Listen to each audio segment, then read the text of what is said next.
Okay, finally, we're going to be able to showcase the other character from Captain Commando. Hey everyone, this is W Gaming and welcome back for another video of Langrisser. Today we're going to be showcasing the other character that I'm going to be showcasing right now, and this is Mack and Ginzu. I'm not talking about Captain Mack, the cat pirate, whatever, whoever that one is. Not that one. The new Mack, the one that we have from the Captain Commando.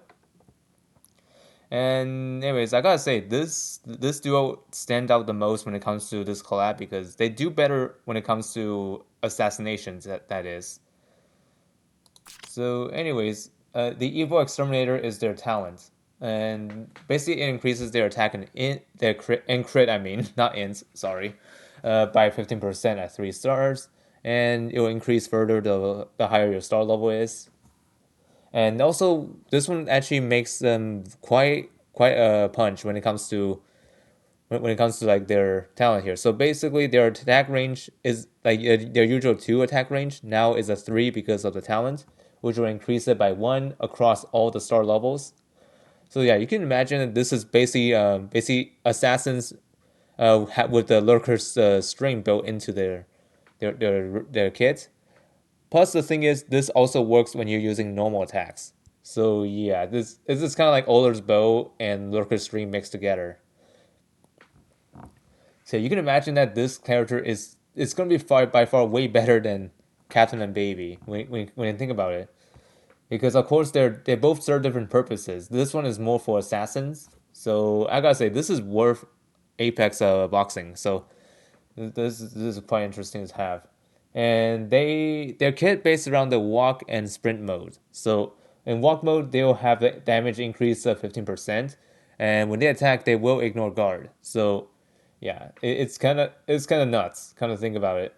After taking actions for each 1 block of mobility consumed this turn, mobility increases by 1 on the next turn, which is pretty nice. And you can actually increase this up to 5. Like, I'm not even kidding. You can increase their mobility up to like 8 maximum without the like any help of like enchants such as breeze. But if you end up choosing breeze, you will be able to move really far with this one. Yeah, it's kind of like it's kind of like you're going in like a Inverner Dime style plus assassin, or you can consider them as Zerida 2.0. This is terrifying. Not gonna lie. And also that kind of bug cannot be dispelled. So unlike the breeze that can be dispellable, this one does not. So yeah, have fun building up your mobility. This is pretty nuts already. And if all mobility is consumed this turn, enters sprint mode. This is the other mode that they will enter if you use up all your mobility. So think carefully when you're moving around, of course. So like the more you move, the more mobility you build up. But the thing is, if you use up everything, like all your mobility, you're gonna change mode to sprint, which will possibly change up the way how you fight because of course it will remove your guard ignore functionality. So if you want to guard ignore, stay in walk mode. But if you want to go all out, I would say go in sprint mode because sprint actually enables them to like when initiating battle. But if you end up failing to kill the enemy, kind of like Zion, you can act again, but you cannot move in exchange. If you're able to kill them, will return back to walk mode. So yeah, you can imagine this is gonna be really nuts. So their talent here will enable them to act again. But here's the thing: I did try them out in the in this in the battle, like in JB for example. I noticed that they can act again twice, so you can get them like 3 actions, which is absolutely bananas. Like literally, this is ridiculous. Like imagine this happening in Apex. That is going to be terrifying to deal with. I mean, if you can imagine that. And of course, the walk and sprint mode will not be active at the same time. So you can either be in walk or sprint mode, either one of those. And these modes cannot be dispelled, which makes sense because any character that involves like modes or whatever like states, it's not dispellable. And also, even if you got buff lock, this does ignore it too. So, which is nice to know. And speaking of classes, this is what they have currently. So initially, you'll start with a Game Arcade Wanderer.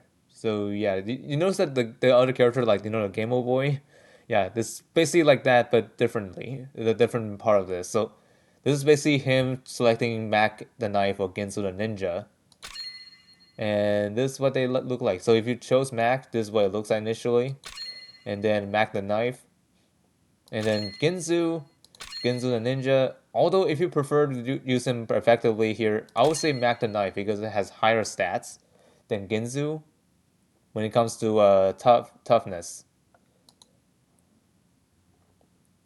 Ginzu's all it does is just increase skill. I personally like Ginzu because of the design. So yeah, you can go either way, but I would prefer you to go for Mac the Knife because it has a better stat spreads than Ginzu.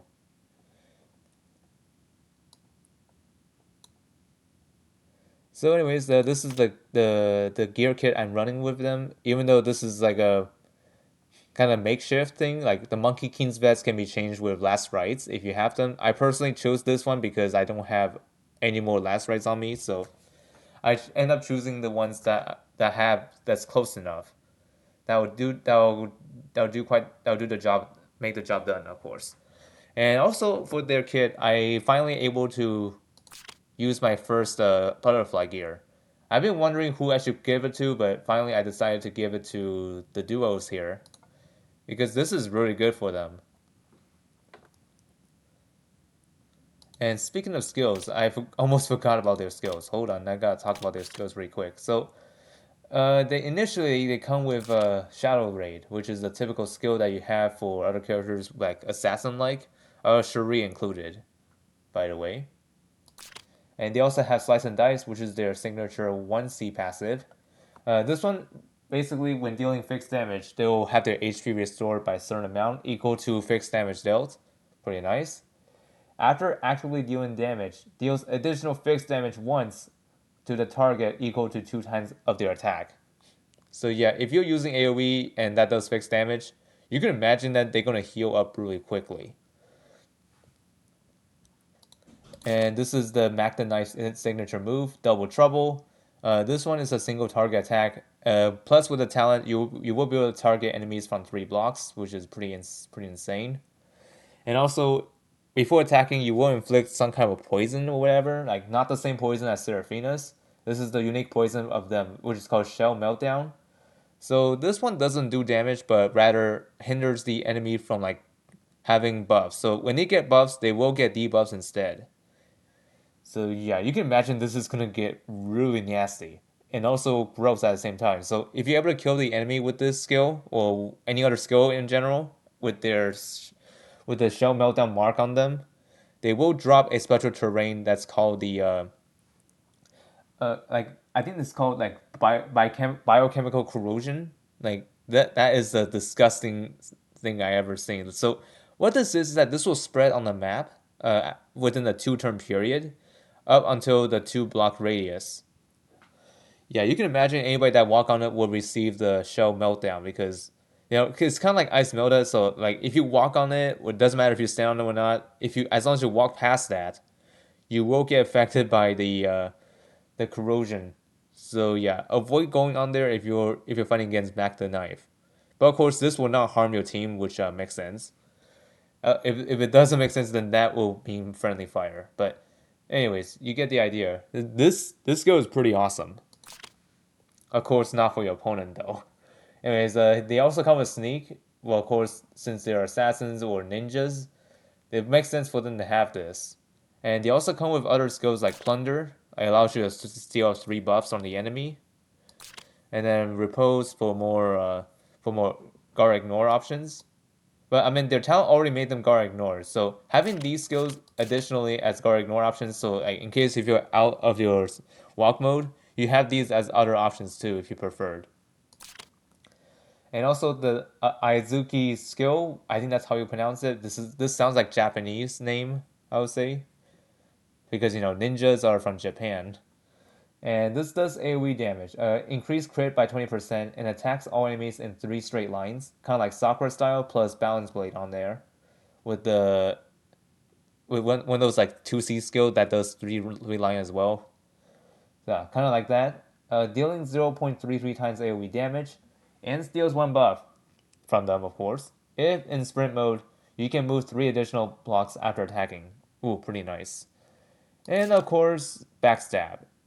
Yeah, this is a skill that is also present for other characters such as Zerda.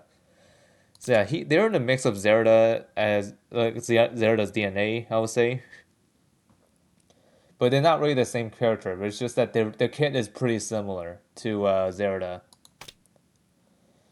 And this is the gear I'm running, which I already showcased just in case if you forgot about it. And now let's take a look at the awakening stage, but let's look at their animation and see what it looks like. Yep, like the cat and baby, they're also the basic, not really fancy. Anyways, I'm quite excited to awaken them because these characters I did use much more than Captain and Baby, to say the least, as a truth, because these guys are really good.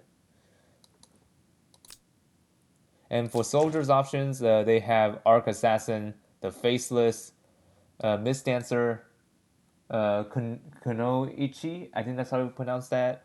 Samurai, Thief, Bandit, Ambusher, Hellfire Archer, Skeleton Archer, Deck Gunner, Firebrand Sniper, Elf Master, and of course Elf.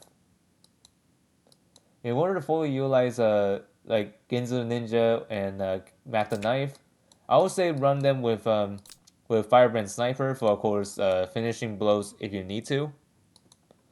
Anyways, let's look at our first opponent. So our first opponent is Light of Genesis.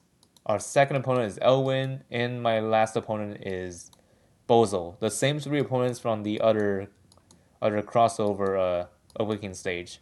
So this one should be easy because we're gonna work with the character that I'm more familiar with. Honestly, I'm not saying that I do know Captain Commando series as a whole, but it's just that this is the character I did use back in the past few days. Well, actually, yesterday, I mean, because they just came out not long ago. So, anyways, right now we're just going to move 3 blocks to build up our mobility. Like she's running away, but that won't matter because we're going to reach her. Well, not yet. We're gonna try to keep building up. And now we're in sprint mode. And also, don't be afraid to use this skill at Light of Genesis, even though she will hit us first. Won't matter though. Yeah, and now the husk is gonna spread around the map there. And now I'm gonna do something crazy. I'm going to do this, throw some stars. And then, well, act again doesn't really occur because I only took down 1 enemy. And Elwyn didn't stand a chance because we attack faster. And I'm just gonna stand here, maintain walk mode. And now we're gonna finish Bozo off by doing this.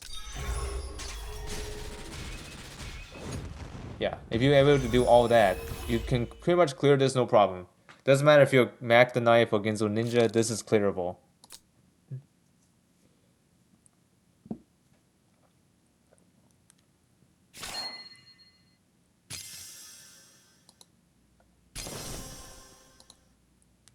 Alright, moving on to the next stage, stage 2.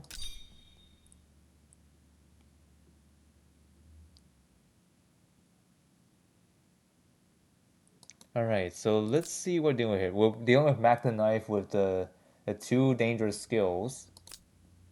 Kind of similar to mine. Elwyn, there's also Light of Genesis, as well as Captain Mack. I'm not talking about the other character here. I don't know why they have the same names, but it's just kind of odd to me. But I mean, we'll get to see the differences though, because Captain Mack the Knife. Yeah, they're not the same character. That's for sure. Yeah, it's just that for some reason I didn't notice that their names kind of shared with each other. Okay, let's see. I'm gonna measure how far can I go with this. So, yeah, the row behind me is just gonna be safe for them. So I'm just going to I'll have to move around anyways because to build up my mobility, of course. I'm just gonna move back so I don't get hit.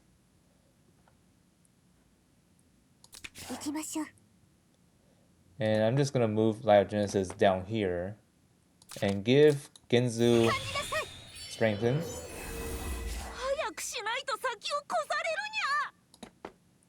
And then I'm just I think here will be fine. And I'm gonna place the route marker right here to give ourselves a bit of a boost on movement, of course. Okay, now that Mack is in sprint mode. And now let's cause some chaos.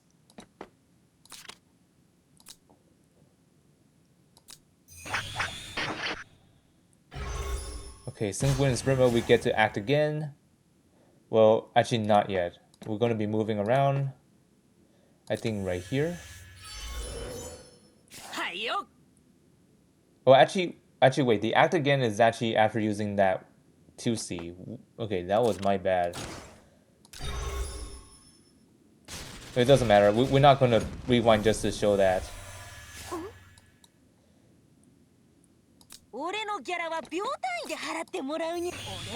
Anyways, I'm going to use Mack to take care of that Mack the Knife. Mack versus Mack the Knife.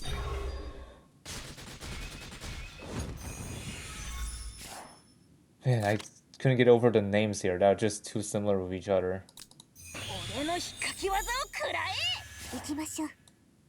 Okay, now since I put the route marker there, it makes it easier for Lyogenesis to reach Elwyn.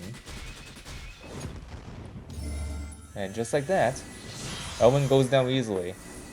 And now it's just moves to Elwyn.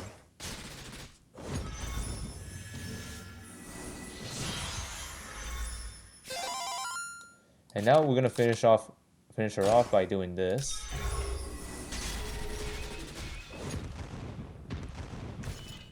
And there you go. Easy peasy.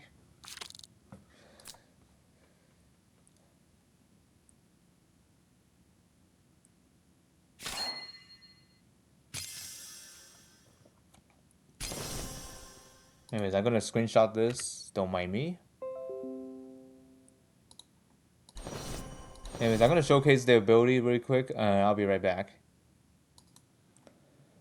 All right, here we are. We're back in action. So let's deal with these guys. So this is the map I'll be taking on, which is like the new map, of course, from the last update, which is Langrisser Millennium Time Rifts. I'm gonna turn on animation because this is the single target one. So let's activate it right here. But of course, we can do it like this. We don't need to engage in combat like that. So,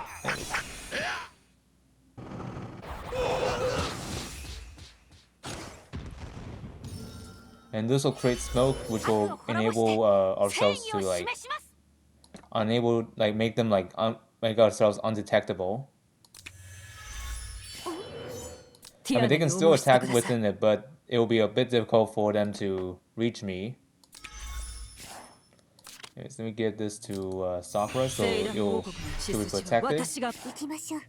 And also this smoke effect right here, it will be like a 30% chance to make the enemy lose their target and become unable to attack when entering battle. And also, here's the thing: if this was used in PvP, the 30% chance becomes 100%. So that means the RNG will not be factored in PvP. So you can make this extremely powerful against enemies that wants to attack you head on. Mack and Ginzu is going to be really good here. It keeps your team protected against incoming attacks, as long as they're in the smoke bomb. But here's the thing: the smoke bomb does get cleared if it got hit by AOE. So your enemy could simply just AOE and then boom. They don't have to worry about smoke bombs anymore. So yeah, think wisely of how you should use this. Because you can get the skill back after 2 turns, which is actually a good amount of turns reduced. Here, it's yeah. If you're able to kill the enemy, that is, you'll get the skill back really quickly. Anyways, we're gonna be in this fog here, so that way, well, not fog, the smoke. And let me show you what it looks like if they try to attack you while in the fog. Well, that one didn't happen because it's a 30% chance activation after all. Oops, that was not ideal, but thankfully she didn't die there just yet. Yeah, anyways, the 30% chance is pretty low, so we're not expecting that to proc that quickly.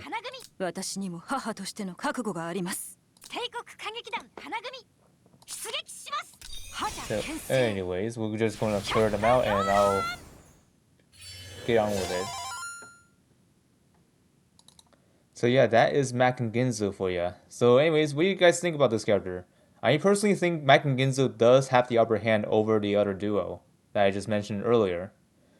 So anyways, hope y'all find this video helpful, informative. I'll see y'all next time. Anyways, see y'all later.